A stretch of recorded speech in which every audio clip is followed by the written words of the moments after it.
Olá a todos meus amados irmãos em Cristo Jesus, sejam bem-vindos a mais um dia. Glória a Deus em todo o tempo, amados. Hoje é quarta-feira e hoje vamos começar Lucas. Glória a Deus, amados. Eu quero saber como vocês estão, por isso escrevam no chat ao vivo ou mesmo nos comentários depois vocês podem escrever e digam como vocês estão, como vocês têm estado. Glória a Deus, amados, eu vou orar e nós vamos partir já para a leitura. Podes ir abrindo a tua Bíblia em Números capítulo 19 e nós vamos começar. Senhor nosso Deus, Pai nosso que estás nos céus, que o teu nome seja santificado em todo o tempo. Obrigado, Senhor. Obrigado, Pai.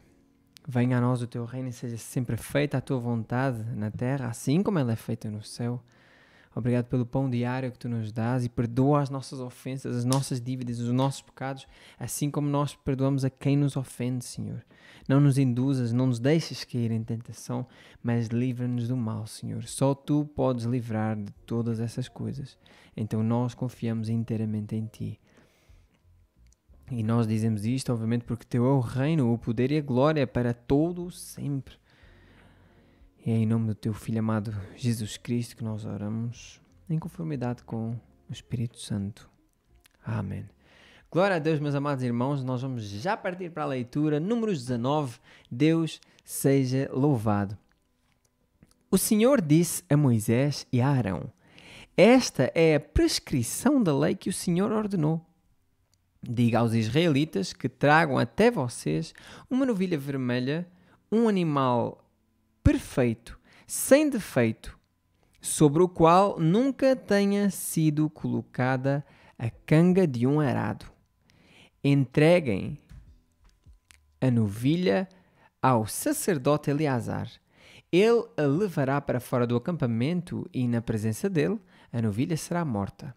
Eleazar pegará com o dedo um pouco do sangue e dele aspergirá 7 vezes na direção da entrada da tenda do encontro. A novilha inteira, couro, carne, sangue, excrementos, será queimada na presença de Eleazar. Então ele pegará um pedaço de madeira de cedro, um ramo de hisopo e um pouco de fio vermelho e os lançará no fogo onde a novilha estiver sendo queimada. Em seguida o sacerdote lavará suas roupas e se banhará com água. Depois disso voltará ao acampamento, mas ficará cerimonialmente impuro até o entardecer. O homem que queimar a novilha também lavará suas roupas e se banhará com água e também ficará impuro até o entardecer. Então uma pessoa cerimonialmente pura juntará as cinzas da novilha e as colocará num lugar cerimonialmente puro fora do acampamento. Elas ficarão guardadas ali para que a comunidade de Israel as use na cerimónia da água de purificação para a remoção de pecados. O homem que recolher as cinzas da novilha lavará suas roupas e ficará impuro até o entardecer. Essa é uma lei permanente para os israelitas e para os estrangeiros que vivem entre eles. Quem tocar num cadáver humano ficará cerimonialmente impuro por 7 dias. No terceiro e no 7º dia, ele se purificará com a água da purificação, então estará puro. Mas, se não seguir esse procedimento no terceiro e no 7º dia, continuará impuro mesmo depois do 7º dia. Quem toca num cadáver e não se purifica corretamente, contamina o tabernáculo do Senhor e será eliminado do povo de Israel. Permanecerá impuro, uma vez que a água da purificação não foi aspergida sobre ele. A seguinte lei se aplica quando alguém morre numa tenda. Quem entrar nessa tenda e quem estiver dentro dela quando a morte ocorrer ficarão cerimonialmente impuros por 7 dias. Qualquer vasilha que não tiver sido tampada também ficará contaminada. Se ao andar pelo campo alguém tocar no cadáver de uma pessoa morta à espada ou que tenha morrido de causas naturais, ou tocar num osso humano ou num túmulo, ficará impuro por 7 dias. Para remover a contaminação, coloquem parte das cinzas do holocausto de purificação num jarro e derramem água corrente por cima.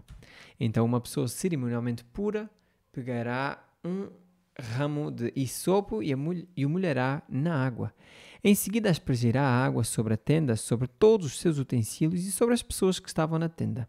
Fará o mesmo com a pessoa que tocou num osso humano, ou num morto, ou em alguém que morreu de causas naturais, ou que tocou num túmulo. No terceiro e no sétimo dia, a pessoa cerimonialmente pura aspergirá a água sobre quem estiver contaminado. No sétimo dia, aquele que está sendo purificado lavará suas roupas e se banhará e, ao entardecer, estará puro de sua contaminação. Contudo, aquele que se contaminar e não se purificar será eliminado da comunidade, pois contaminou o santuário do Senhor. Permanecerá impuro, uma vez que a água da purificação não aspergirá sobre ele. Não foi aspergida sobre ele. Essa é uma lei permanente para o povo. Quem aspergir a água da purificação lavará depois suas roupas, e quem tocar na água usada para a purificação ficará impuro até o entardecer. Qualquer coisa ou pessoa em que o indivíduo contaminado tocar ficará impura até o entardecer. No primeiro mês do ano, toda a comunidade chegou ao deserto de Zin e acampou em Cádiz. Enquanto estavam lá, Miriam morreu e foi sepultada. Como não havia água naquele lugar, o povo se rebelou contra Moisés e Arão. Discutiram com Moisés e disseram: se ao menos tivéssemos morrido com nossos irmãos diante do Senhor, porque vocês trouxeram a comunidade do Senhor até este deserto, foi para morrermos junto com todos os nossos animais, porque nos obrigaram a sair do Egito e nos trouxeram para este lugar terrível. Esta terra não tem cereais, nem figos, nem uvas, nem romãs, nem água para beber. Moisés e Arão se afastaram do povo e foram até à frente da tenda do encontro, onde se prostraram com o rosto em terra. Então a presença gloriosa do Senhor lhes apareceu e o Senhor disse a Moisés: você e Arão peguem a vara e reúnam todo o povo. Enquanto eles observam, falem àquela rocha ali e dela jorrará água. Vocês tirarão água suficiente da rocha para matar a sede de toda a comunidade e de seus animais. Moisés fez conforme o Senhor havia ordenado. Pegou a vara que ficava guardada diante do Senhor e em seguida ele e Arão mandaram chamar o povo para se reunir em frente da rocha. Ouçam, seus rebeldes! Gritou Moisés. Será que é desta rocha que teremos de tirar água para vocês? Então Moisés levantou a mão e bateu na rocha 2 vezes com a vara e jorrou muita água. Assim toda a comunidade e todos os seus animais beberam até matar a sede.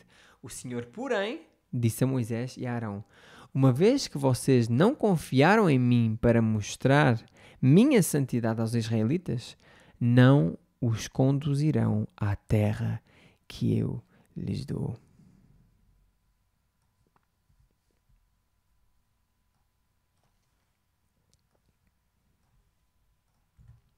Por isso, aquele lugar ficou conhecido como Meribá, que significa discussão, pois ali os israelitas discutiram com o Senhor e ali ele mostrou sua santidade entre eles. Enquanto estava em Cádiz, Moisés enviou representantes ao rei de Edom com a seguinte mensagem: é isto que dizem seus parentes, o povo de Israel. É de seu conhecimento todas as dificuldades que tivemos. Nossos antepassados desceram ao Egito, onde vivemos por muito tempo. Ali, nós e nossos antepassados fomos maltratados pelos egípcios.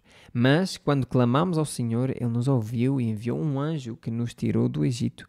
Agora estamos acampados em Cádiz, cidade na fronteira de seu território.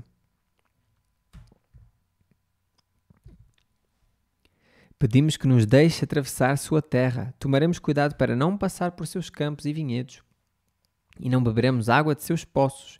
Seguiremos pela estrada real e só a deixaremos quando tivermos atravessado o seu território. Ou seja, não se iriam desviar do caminho. O rei de Edom, porém, disse: fiquem fora do meu território, ou irei ao seu encontro com o meu exército. Os israelitas responderam: ficaremos na estrada principal. Se nós ou nossos animais bebermos de sua água, pagaremos por ela. Apenas deixe-nos passar por seu território, é só o que pedimos.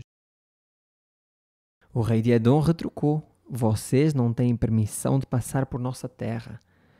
Em seguida, mobilizou suas tropas e marchou contra o povo de Israel com um exército poderoso. Uma vez que o povo de Edom se recusou a deixá-los passar por seu território, os israelitas foram obrigados a desviar-se dele, a dar um caminho muito maior. Então toda a comunidade de Israel partiu de Cádiz e chegou ao Monte Hor. Ali, na fronteira com a terra de Edom, o Senhor disse a Moisés e a Arão: é chegado o momento de Arão reunir-se a seus antepassados. Não entrará na terra que dou aos israelitas, pois vocês se rebelaram contra minhas instruções a respeito da água em Meribá,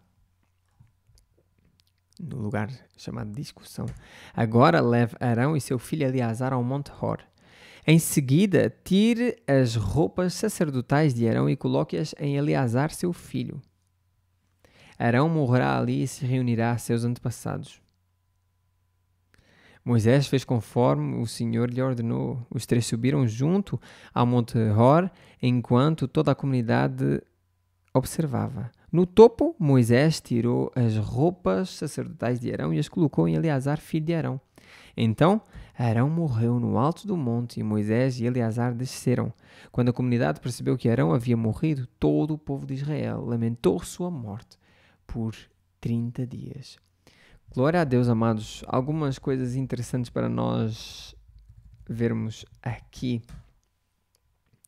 Só mesmo uma curiosidade, em Portugal nós dizemos sempre tapada.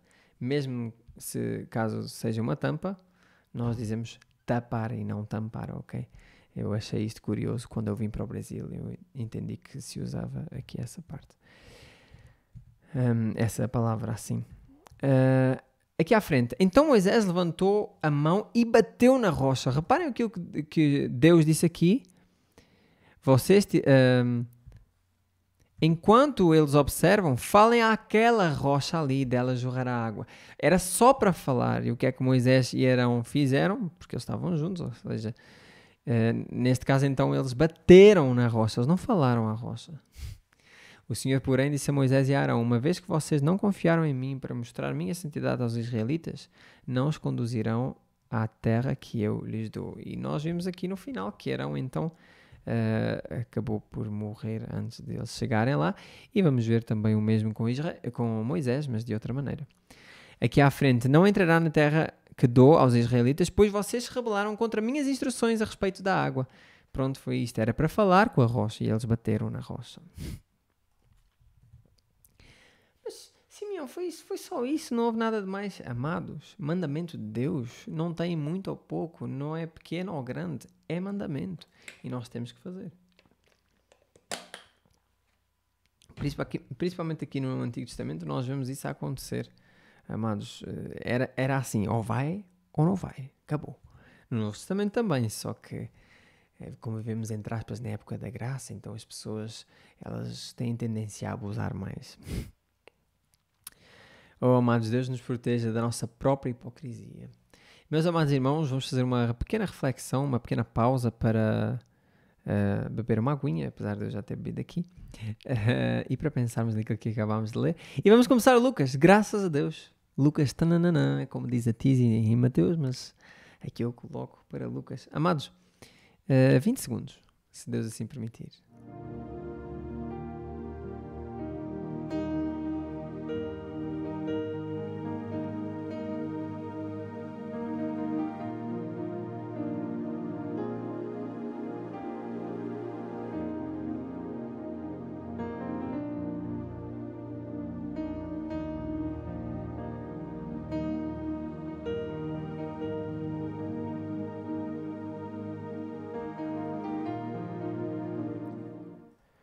Lucas 1, 1 a 25.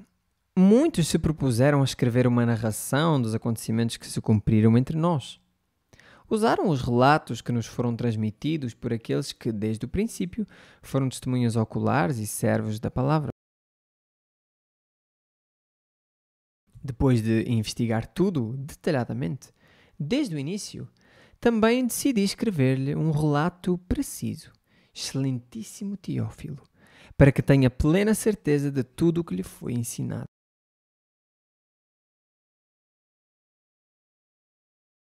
Quando Herodes era rei da Judeia, Havia um sacerdote chamado Zacarias, que fazia parte do grupo sacerdotal de Abias. Sua esposa, Isabel, também pertencia à linhagem sacerdotal de Arão. Zacarias e Isabel eram justos aos olhos de Deus e obedeciam cuidadosamente a todos os mandamentos e estatutos do Senhor. Não tinham filhos, pois Isabel era estéril e ambos já estavam bem velhos. Certo dia, Zacarias estava servindo diante de Deus no templo, pois seu grupo realizava o trabalho sacerdotal conforme a escala. Foi escolhido, por sorteio, como era costume dos sacerdotes, para entrar no santuário do Senhor e queimar incenso. Enquanto o incenso era queimado, uma grande multidão orava do lado de fora. Então um anjo do Senhor lhe apareceu à direita do altar do incenso. Ao vê-lo, Zacarias ficou muito abalado e assustado. O anjo, porém, lhe disse: Não tenha medo, Zacarias. Sua oração foi ouvida. Isabel, sua esposa, lhe dará um filho e você o chamará João. Você terá grande satisfação e alegria, e muitos se alegrarão com o nascimento do menino, pois ele será grande aos olhos do Senhor.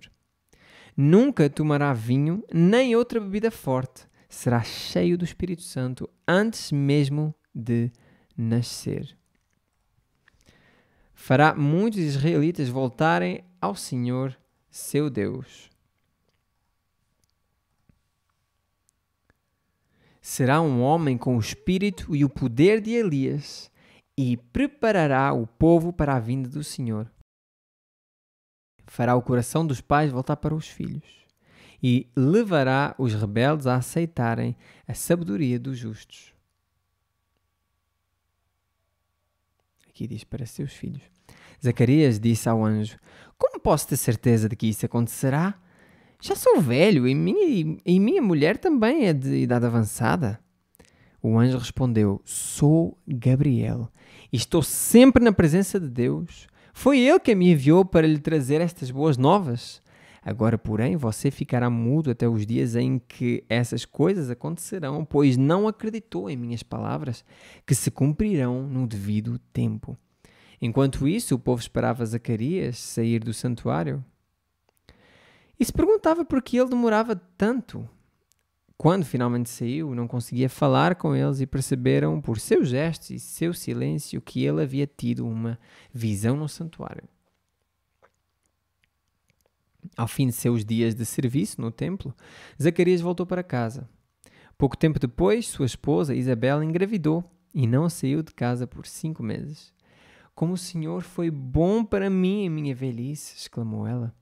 Tirou de mim a humilhação pública de não ter filhos. Glória a Deus, amados. Vamos ver aqui 2 coisas, ou 3. Reparem que Lucas escreveu aqui para Teófilo.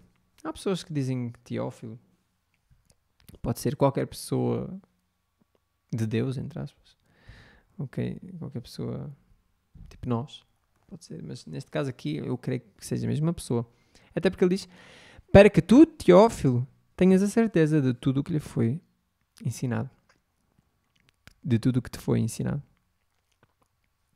Interessante ver esta parte aqui. Então, amados, as coisas podem nos ser ensinadas, mas quando nós temos a Bíblia Sagrada, quando temos a Palavra de Deus, aí nós começamos a ter a certeza, não apenas do ouvir, mas a Palavra, neste caso a Bíblia Sagrada, na nossa leitura. Eu digo, não ouvir uma vez, mas ouvir constantemente. Porque a Bíblia diz, a fé vem pelo ouvir. E o ouvir vem pela Palavra de Deus, ou o ouvir, na verdade, da Palavra de Deus. Ou seja, a fé vem pelo ouvir a Palavra de Deus. Mas então Teófilo já tinha conhecimento disto aqui, só que para ele ter certeza de tudo o que lhe foi ensinado, então Lucas escreveu com mais afinco, com mais detalhes. Enquanto o incenso era queimado, uma grande multidão orava do lado de fora. Então, lá está, Zacarias foi, na prática do povo aqui, estava a fazer o seu trabalho E enquanto ele estava a entregar incenso, ou neste caso, enquanto o incenso era queimado, enquanto Zacarias estava lá dentro, uma grande multidão orava do lado de fora. Amados, eu creio que isto pode servir realmente de inspiração para nós, amados. Nós temos tendência de só orar quando estamos ou sozinhos, ou então, chegou o momento de orar na igreja. Eu acho interessante que a maioria das igrejas, quando ora, pelo menos as igrejas que eu tenho ido, elas oram tipo 10 vezes. Vamos orar para começar. Agora vamos orar para dizer, vamos agradecer mais uma vez ao Senhor. E vamos orar mais uma vez. Tudo isso é uma oração, ok? Eu creio plenamente nisso. Tudo isso é uma oração. Todo um culto é uma oração. Eu creio mesmo nisto. Claro que é bom orarmos. Claro, amados. Com o intuito, vamos orar. Pai nosso. Claro. Mas interessante ver aqui que não era quem estava dentro do culto, ou neste caso, quando o culto já tinha e vai começar, eles estavam a orar cá fora. E eu achei isso muito interessante. Inclusive, amados, há uma coisa que costumam contar, e eu creio nisso, claro, a história, né? Quando foram ter com 2 ou 3 indivíduos foram à igreja do Spurgeon e perguntaram a um homem que estava à entrada da igreja: olha lá, porquê é que... algo parecido com isto. Porquê é que esta igreja tem tanta influência? E esse homem chamou aqueles 2 ou 3 senhores e a parte da igreja, depois foram lá para baixo, desceram as escadinhas, foram lá para baixo e estavam, acho que mais de 300 pessoas a orar antes do culto. Do culto, entre aspas, né? Porque isso é culto.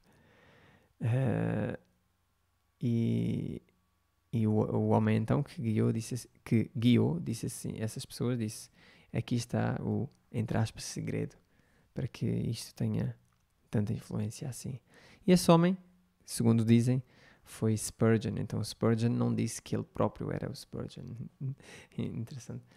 Mas o mais interessante aqui, amados, é que muitas vezes nós dizemos que o culto é só aquilo e que a oração é só aquilo. Amados, oração é culto, culto é oração. Deus seja louvado em todo o tempo no nosso coração. Glória a Deus, amados. Em todo o tempo, amados.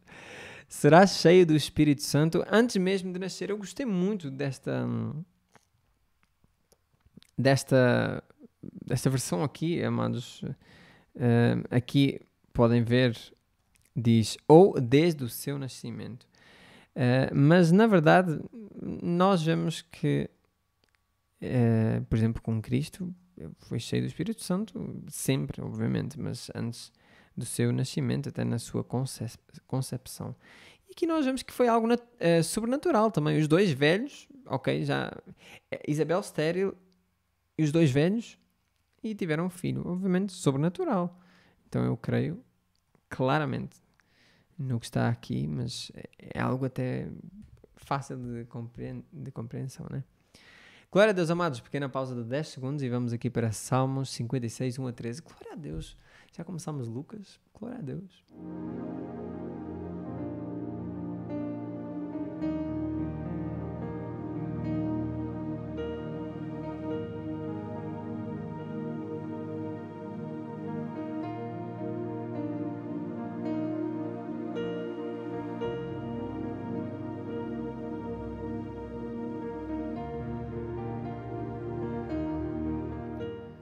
Salmo 56, 1 a 13, ao regente do coral. Salmo de Davi sobre a ocasião em que os filisteus o prenderam em Gate. Salmo para ser cantado com a melodia Pomba em Carvalhos Distantes. Eles sabiam qual era esta melodia, nós não sabemos. Okay? E reparem uma coisa interessante, este salmo não é masquil, como nós temos visto. Eu acho que a palavra é masquil. É miktam. Eu não estudei esta palavra. Parece a mesma coisa que o masquil, porque aqui diz possivelmente um termo literário ou musical, mas eu não sei o que significa miktam. Então, como eu não estudei, não procurei, eu não posso dizer nada. Mas masquil, miktam, quer dizer salmo, obviamente. Eu creio que tenha a ver com a mesma coisa. Uma obra de arte, entre aspas, musicada ou uma obra de arte de literatura, por exemplo. Ó Deus, tem misericórdia de mim, pois sofro perseguição. Meus inimigos me atacam o dia todo. Vivo perseguindo por aqueles que me caluniam.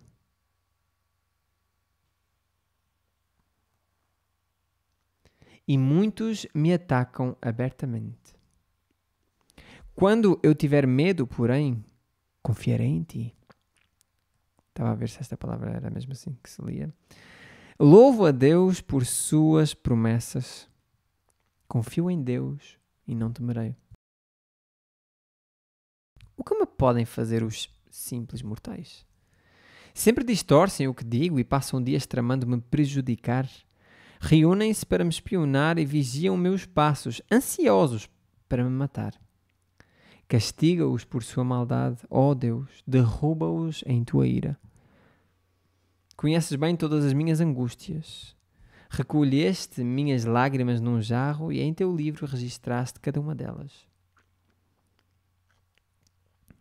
O termo miktam, masquil, provavelmente, podemos ver que é realmente belo isto aqui, amados. Conheces bem, apesar de ser verdade, e a verdade ser bela, mas aqui eu falo em termos poéticos, vou dizer, ok? Conheces bem todas as minhas angústias, recolheste minhas lágrimas num jarro, e em teu livro registraste cada uma delas. Glória a Deus. Meus inimigos baterão em retirada quando eu clamar a ti. Uma coisa sei, Deus está do meu lado. Louvo a Deus por suas promessas. Sim, louvo o Senhor por suas promessas, pelas promessas dele. Confio em Deus e não temerei. O que me podem fazer os simples mortais? Cumprirei os votos que fiz a ti, ó Deus, e te oferecerei um sacrifício de gratidão, pois me livraste da morte, não deixaste que meus pés tropeçassem. Agora posso andar em tua presença, ó Deus, em tua luz que dá vida. Provérbios 11, 8. O justo é salvo da angústia, mas o perverso a recebe em lugar dele. Provérbios 11, 8. O justo é salvo da angústia, mas o perverso a recebe, essa angústia, em lugar do justo. Glória a Deus, amados. Glória a Deus. Meus amados irmãos, todos os dias agora, se Deus assim permitir, às 7 da manhã, nós vamos ter uma pergunta teológica no nosso canal, ok? Podes entrar no canal ou na parte das subscrições, com certeza vai aparecer lá. Ou podes ir à parte do nosso canal que diz comunidade, ok? Nessa parte aí estão lá as várias perguntas teológicas. Eu vou colocar apenas uma de cada vez para não encher. Pensem que daqui a 300 dias temos 300 perguntas. E o nosso canal funciona assim, não é? Graças a Deus, a vida é assim. É um dia de cada vez, para a glória de Deus. Meus amados irmãos, Deus seja louvado em todo o tempo. Permaneçamos todos na Bíblia para que ela permaneça em nós. E, amados, oremos uns pelos outros. Escreve no chat ao vivo, claro, mas não deixes de escrever também nos comentários para que os outros que não estiverem a assistir ao chat ao vivo possam então também orar por ti, e eu também, caso eu não consiga assistir, então oremos uns pelos outros. Eu posso orar por ti também, porque o teu pedido está nos comentários, ok? Ana Cristina Lima, creio que tenha pedido oração por Silvana, não tenho certeza que seja este nome, mas por favor confirmem no dia anterior. Amados, Deus seja louvado em todo o tempo e até ao dia de amanhã, se Deus nos permitir. Glória a Deus em todo o tempo. Amém.